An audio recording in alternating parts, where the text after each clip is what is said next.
デバイスの修理が必要ですか？無料診断を提供しています。ご自宅まで集荷、配達いたします。電話や移動は不要です。修理前にお見積もりをお送りし、承認いただいた場合のみ作業を進めます。簡単、透明、そしてプロフェッショナル。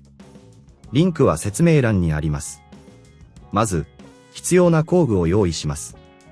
ドライバーセット、ピンセット、プラスチック製の開口工具、そして新しい画面が必要です。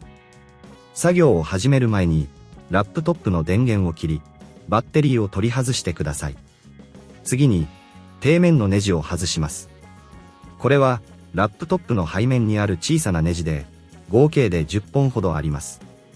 すべてのネジを外したら、底面カバーを慎重に取り外します。内部を清掃することも重要です。ホコリや汚れがある場合は、エアダスターを使って清掃します。これにより、内部のコンポーネントが正常に動作することを助けます。次に、古い画面の接続を外します。画面のコネクターを慎重に引き抜き、画面を取り外します。新しい画面を取り付ける際は、コネクターをしっかりと接続し、画面を固定します。ここで注意が必要です。画面の位置を確認し、正しく装着されていることを確認してください。作業が難しいと感じた場合は、義務のない専門診断を提供していることを覚えておいてください。このサービスを利用することで、専門家のアドバイスを受けられます。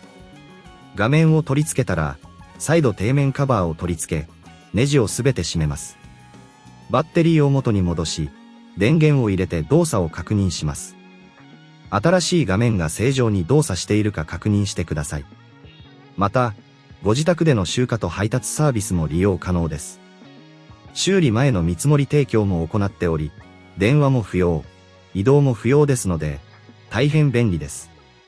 これにより、手間をかけずに修理を依頼できます。すべての作業が完了したら、ラップトップを元の状態に戻し、確認作業を行います。これで ASUS F543UA の画面交換が完了です。デバイスの修理が必要ですか？無料診断を提供しています。